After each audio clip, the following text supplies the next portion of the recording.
Garcia, the Italian rockabilly guys, they that was in their house. Yeah, so that was cool. They have a great house over there. Joey McKenzie, and he is a good friend of Phoebe, ours. you're lucky that's not wet paint. And so we're just our little community. There's artists everywhere.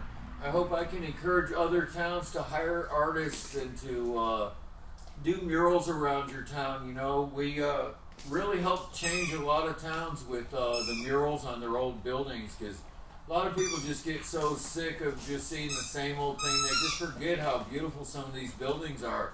Well, and it adds so much to the community experience of giving something for the audience to be proud of. Or not the audience, the viewers, townsfolk.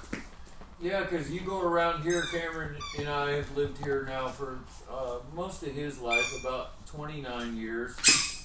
And over 29 years, I've painted in almost every business in town. So you can see all these murals from different periods, at the grocery store. And it really is kind of a cool experience when you're making art for the whole community. And it's legitimately for the community. It's not about me, You revive an old grocery store like Branson's that was part of this community for 100 years. And you're like just encouraging people to come out and see something different and cool. And it was cool that 20 years ago or 15 years ago, however it was, that they had the confidence in me to just go do that. And so I just would hope that maybe by people seeing how if your community supports an artist, maybe he can survive and maybe he can learn the craft, because there's not many people even in a big city like Fort Worth that make a living as a full-time artist. I'm so blessed, you can't believe it. Without the business savvy my wife had all these years, I wouldn't have made it myself. I would have probably been working at 7-Eleven, which there's nothing wrong there. I don't know, I would have been in a comedy club doing comedy or something. Who knows what? I think that's one of the proudest things about what I do is that because I am doing so much with myself, these bands are trusting me with their brand and their image. They're trusting all my skills and the fact that and also when they like it. But like my longest collaborative person, Jessie Fry, she constantly gets with the video that just passed 1 million views, her first 1 million view video.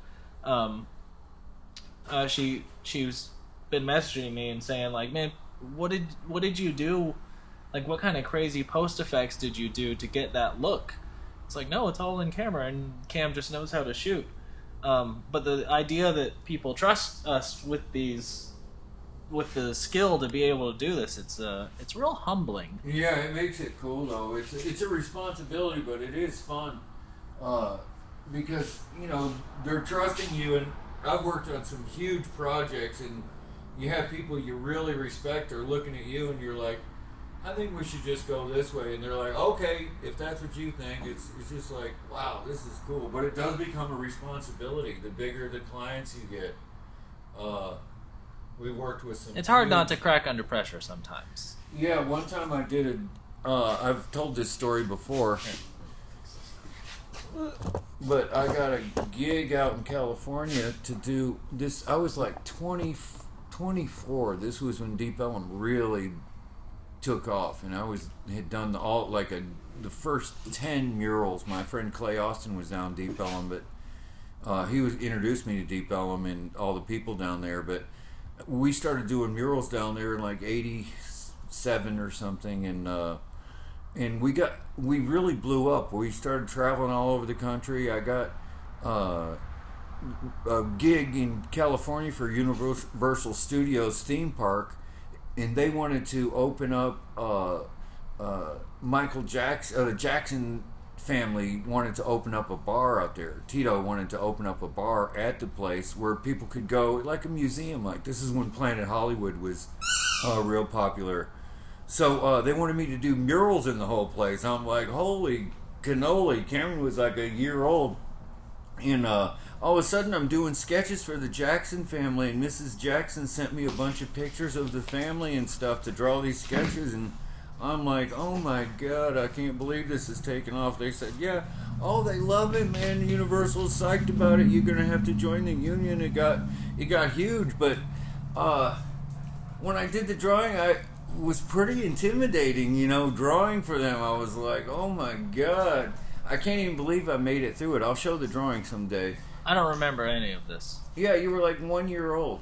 I know, that's why I don't remember. But then we started working we did one for Willie Nelson and Waylon Jennings, and after the first one I had done for the Jackson, just do whatever you think will look cool. And I'm like, what? Because it's like, well, what's interesting, and I found old, you want me to design their club? Not that I've worked with people at that level, but I found artists are artists no matter what size they are, the good ones at least, no matter how popular they are. So if they understand and work with another artist that they trust in, especially if they have come to you and hired you, they probably are familiar with your skill level anyway. Yeah, that's true too. Then it's like, yeah, they're just, I mean, that's what I would do if like someone wanted to write a song, or something for me or something. I'd be like, you do whatever you want to do. I mean, that's how no matter how big my movie career gets, I'm gonna be like, I don't know how to do that, so just do it. Do your thing, and I'll do mine. So, I don't remember how we got on this subject. Just, you just never know where stuff will take you. You just can't even believe it.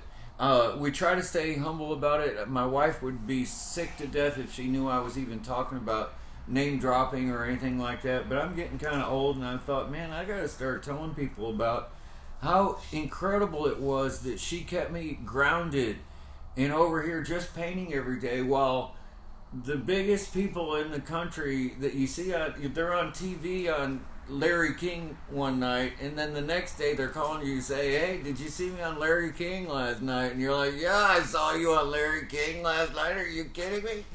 And it's just cool when that happens, or I was on Fallon last night. I'm like, yeah, I saw you. Of course we all watched you on Fallon last night.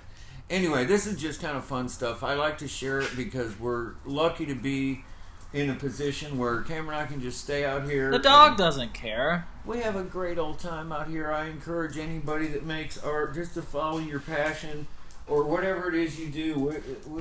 Life's too short to not do what you want to do. And so, if you're 58, almost about to turn 58, go ahead and start painting. You're going to love it.